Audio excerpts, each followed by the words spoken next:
All electronics networks contains electronic components. The electronic components are classified into two types. One is active components and second one is the passive components. Active components are those components process themselves and perform functions like rectification, amplification, etc.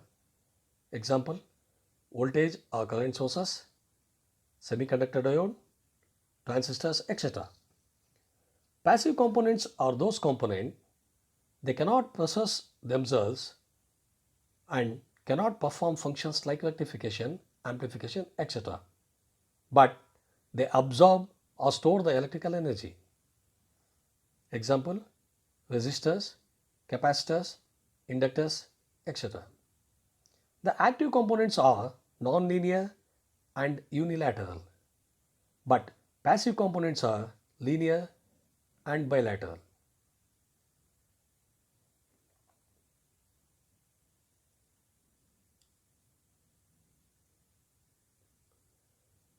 And next, you must know about the different electric circuits according to their properties.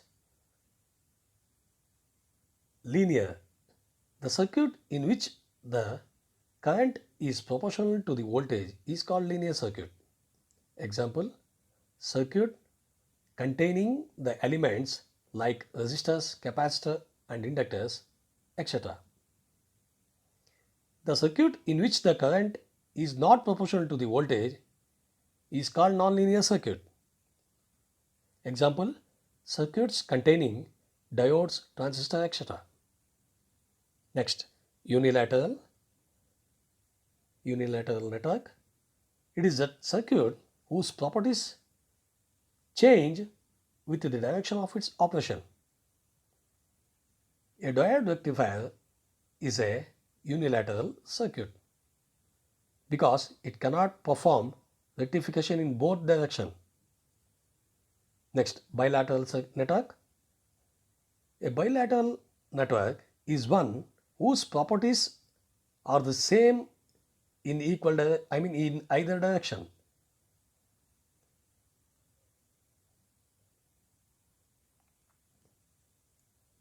The usual transmission line is bilateral because it can be made to perform its function equally well in either direction. Next, network.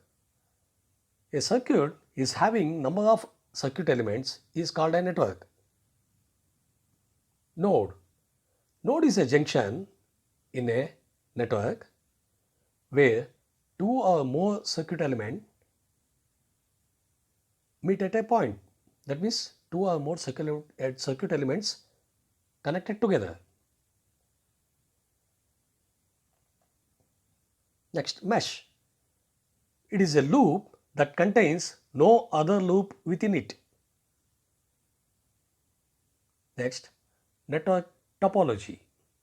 In this network, there are three nodes A, B, E and two independent loops A, B, E, F, A. This is the one loop, first loop. Second loop, B, C, D, E, B. This is the second loop. And next, this network having four branches AB, BC, BE and AF. Actually, this network consists of three nodes, four branches and two independent loops. A network with n nodes, L independent loops, B branches will satisfy the fundamental theorem of network topology. B equals L plus n minus 1. You know the B means branches equals 4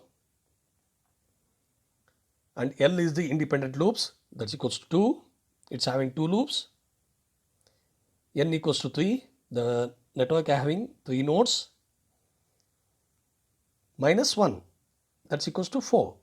That means It satisfies the fundamental theorem of network topology.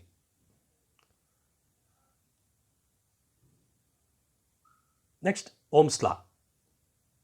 This law applies to electric conduction through good conductors and may be stated as the ratio of potential difference V between any 2 points on a conductor to the current I flowing between them is constant, providing the temperature of the conductor does not change. In other words, V by I equals to constant, or V by I equals to R, where R is the resistance of a conductor between the 2 points considered.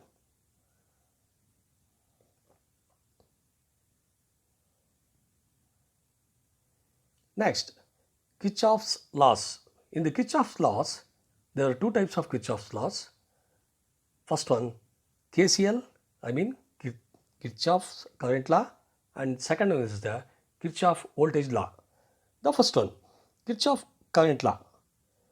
The sum of currents entering and leaving a node in a circuit is equals to 0. That means summation of I equals to 0. In the network, in the circuit, let I1, I2, I3 and I4 are the currents at a junction or node are 0 as shown in the figure. The currents flowing towards the junction are taken as positive. That means the current flowing towards the junction means I1 and I2 is going towards the junction, is flowing towards the junction. I1 plus I2, and those currents flowing away from the junction are taken as negative. That means I3 and I4 are going away from the junction. That means I3 and I4 are going away from the junction. That means we must take negative. So I1 plus I2 minus I3 minus I4, that's equals to 0. That's equals I1 plus I2, that's equals to I3 plus I4. Thus, at a junction of a network, the sum of the currents flowing towards is equals to the sum of the currents flowing away from the junction.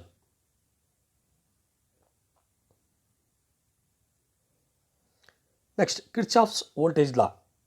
In any closed mesh, the sum of voltage drops is equals to the sum of all EMFs in the circuit.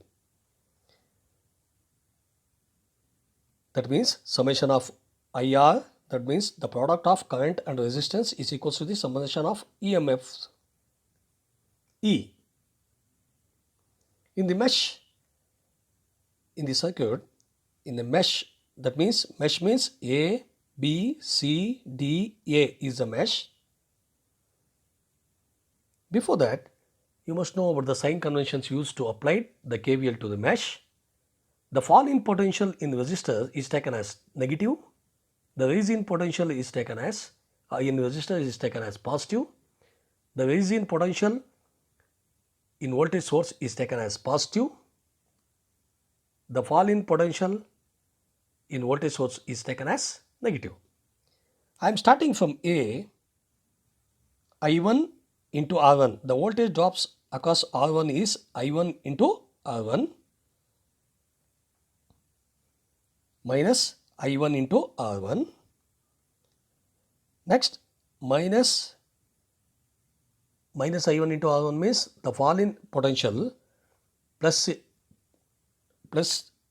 to minus the fall in potential in resistor is taken as negative, minus I1 into R1 minus I2 into R2, the same thing, minus I3 into R3 plus E. Plus E means the rise in potential in the voltage source from negative to positive, you must take positive. That's equals to 0. Therefore, I1 into R1 plus I2 into R2 plus I3 into R3, that's equals to E.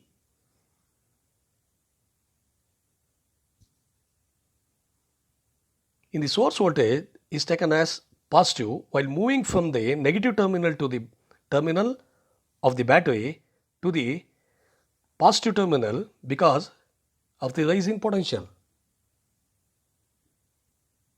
Next, application of Kirchhoff's laws.